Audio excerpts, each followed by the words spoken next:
Hi, welcome again to readings from the new novella Anansi and the Book of Night. I am the author RUBADIRI Victor, and of course you can check the links below for the previous readings of the chapters leading up to this one, as well as a more detailed synopsis of the action thus far. But nevertheless, I'll give you a short synopsis of where we are at in the story before I jump into chapter 9. So of course there's a crisis in the kingdom. Animals are disappearing, bats and bees, and further on to hummingbirds.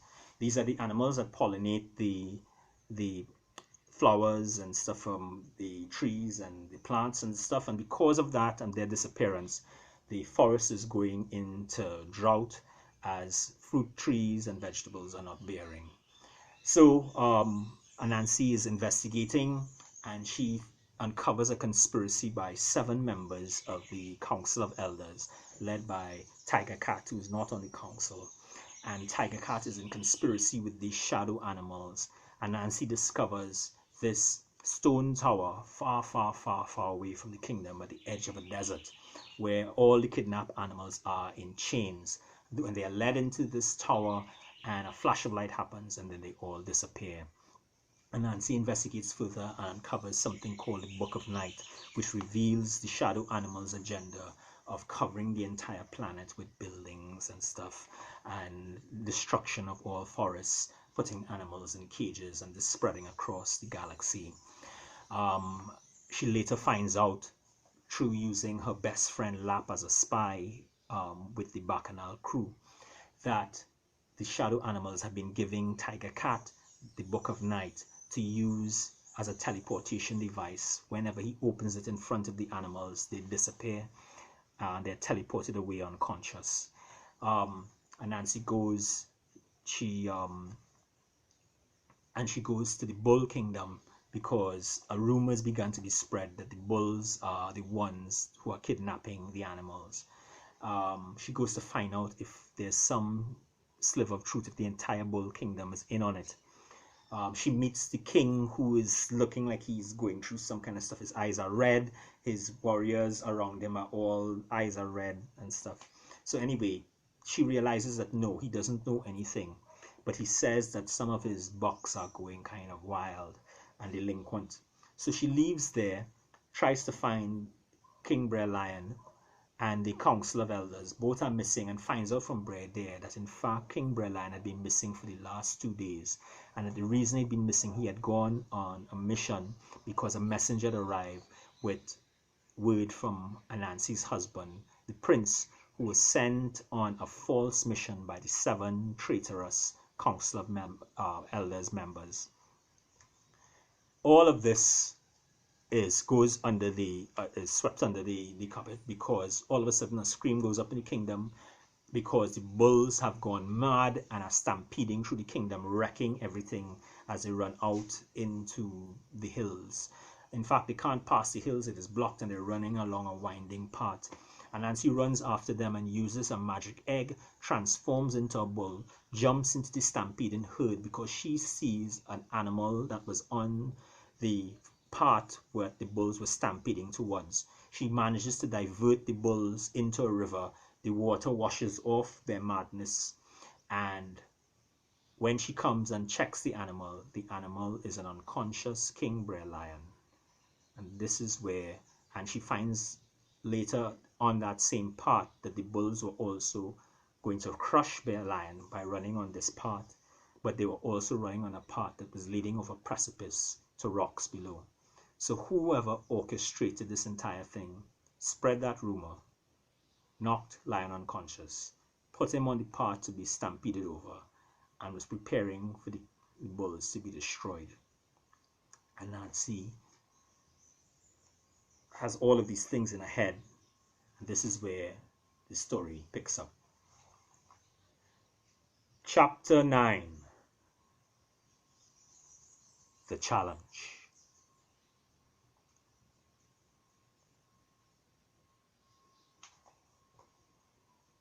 The marketplace was still ramshackle and shaken when the strange party returned. Hundreds of animals were already there, and more were pouring into the square to see with their own eyes the latest carnage and scandal. The animals were talking frantically amongst themselves when they looked up to see who was noisily entering.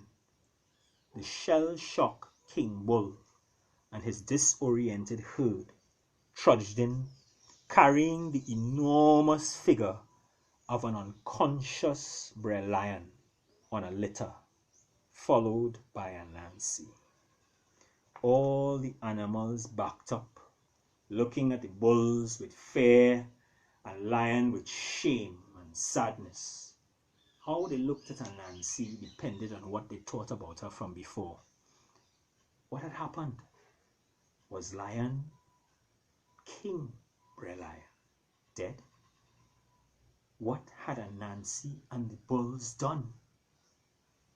Anansi felt she should say something to explain the extraordinary events everyone was witnessing, but who would believe her?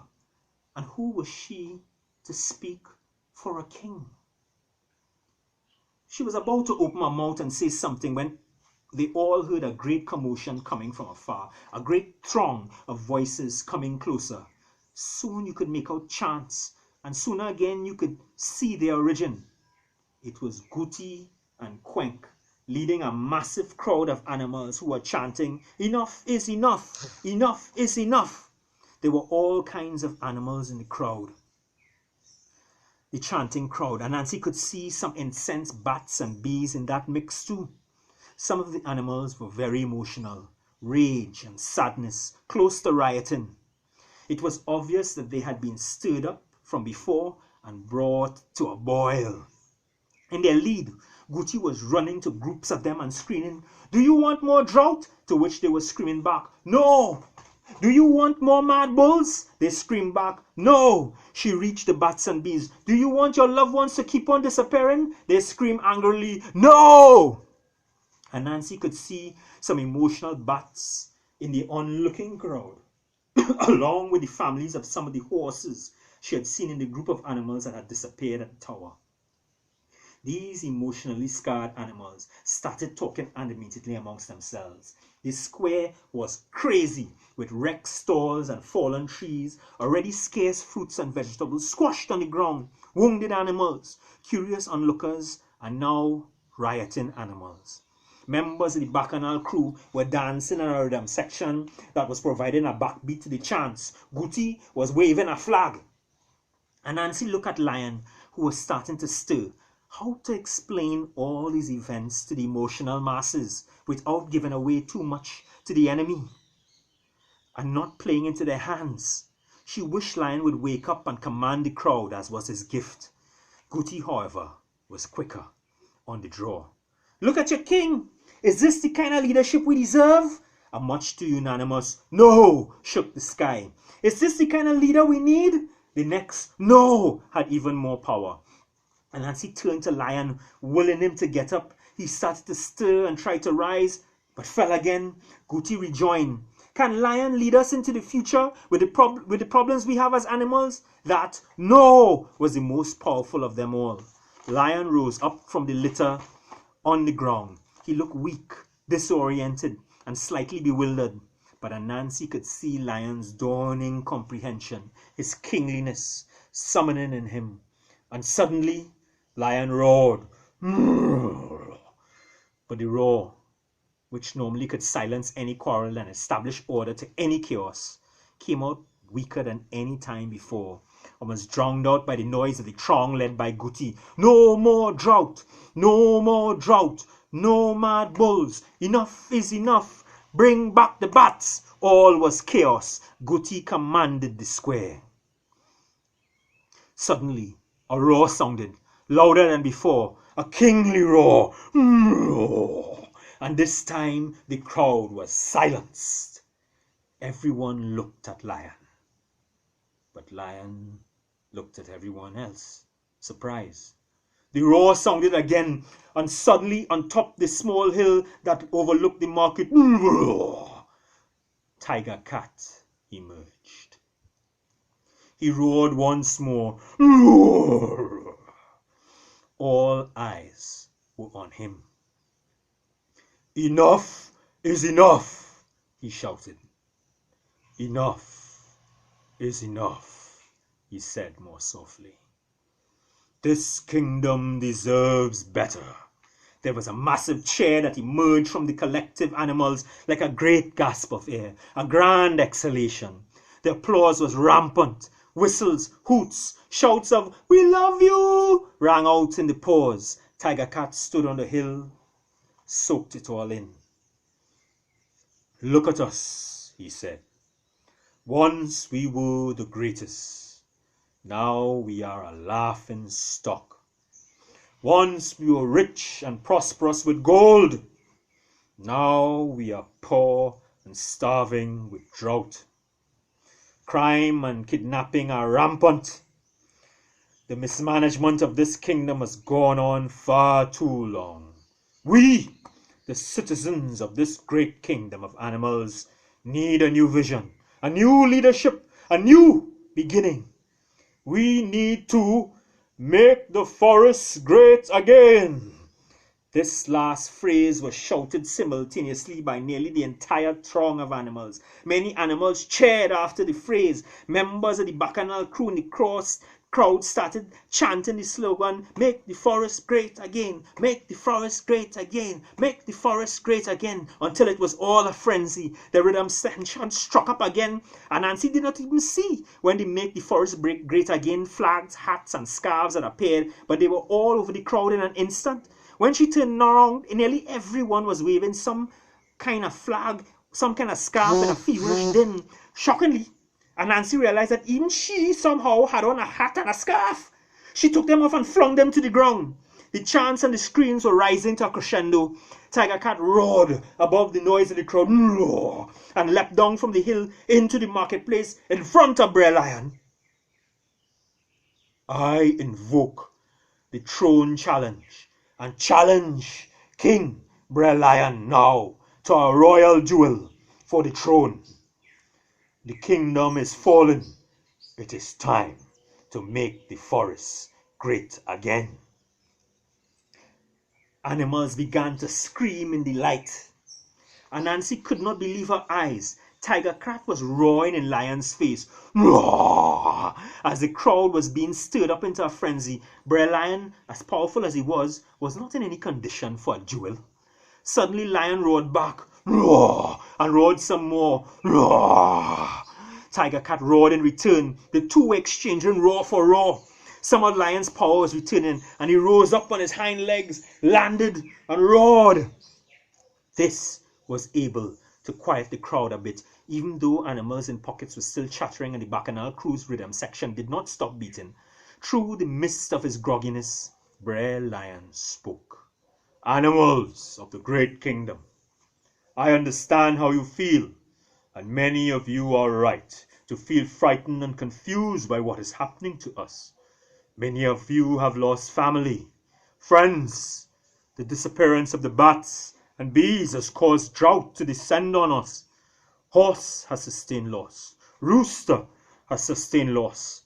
And now the bull clan too has its problems. But believe me, we are close to solving these problems. Our investigations are close to solving these issues. No! Screamed someone in the crowd. The no's began to multiply. No more investigations. No more talk. We want food. Bring back the bats. No more talk. Then finally, no more lion. That chant struck and quickly spread until it was near unanimous. No more lion! No more lion! No more lion! Lion tried to continue to speak, but the chants drowned him out. He was just too weak and confused to impose himself. Probably even he himself did not want to cheat the people of their grief. But Goatee was as sharp as a knife. She joined in and shouted, "Fight!" And others joined in the chorus, "Fight!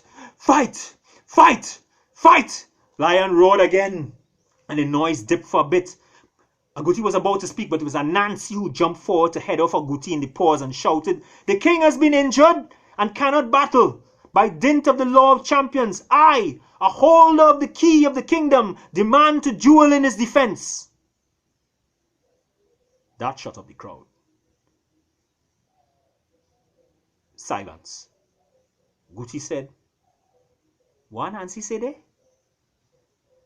Tiger Cat eyes lit up, and before anyone could say anything, he said, "Yes, yes, I accept your honorable challenge in Lion's defense, Anansi, oh great dragon killer.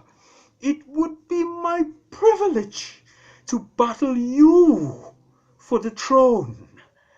Prepare the royal Gael." And Tiger Cat moved off in the direction of the battling pit. Lion looked shocked. Once the law of champions was invoked by someone with the keys to the kingdom, it was irrevocable. Anansi was now Lion's champion, and the throne was the prize. Lion was shocked. "Not now!" boomed a sonorous voice from within the crowd. The crowd parted. "Not now!" It was Bear Bullfrog, the oldest member of the Council of Elders. He stood with the 7 other members, loyalist members of the Council of Elders. Sister Macaw, Sister Salamander, Sister Ant, Sister Karit, Brer Crab, and Sister Jellyfish. "Let good sense prevail. The entire marketplace is destroyed. The bulls have been enchanted. Our king is injured. And we now have even more unfortunate news. The hummingbird princess has vanished, and dozens of hummingbirds have disappeared as well. As the oldest member of the council, I ask that this duel be postponed for a fortnight until the equinox. The battle for the crown in the royal Gael in the town square will happen then. Let us treat our traditions with the seriousness that they deserve. The crown will be decided on the equinox. All in favor say aye." There was a brief pause as collectively everyone took in the gravity of the words, the moment, and the speaker. Then a loud "aye" rose from the crowd. Tiger Cat looked slightly piqued by this intervention and postponement of his intended glory. But he was still smug. You could not wipe the grin off Tiger Cat's face. He looked around with a ham-bone grin and said, "I accept," and laughed and walked off, followed by the Bacchanal crew and dozens of other animals. Anansi watched Tiger Cat's disappearing back, seething at the traitor and his manipulations. But she could not concentrate on Tiger Cat and his political ambitions, and nor could she even concentrate on the fact that she had the battle of her life coming up in a fortnight. For all around Anansi was carnage and confusion. What, indeed, had just happened? How many events had been brought to a crescendo by what unseen hands? Were the shadow animals orchestrating everything, with even Tiger Cat, a pawn and a puppet? The kingdom was in tatters. She watched the confused Brer Bull and his herd, the drugged king, the shattered marketplace, the desolate bats and bees, the wounded animals, and the 2 camps of opposed animals quarreling in the square, littered with "Make the Forest Great Again" scarves and hats.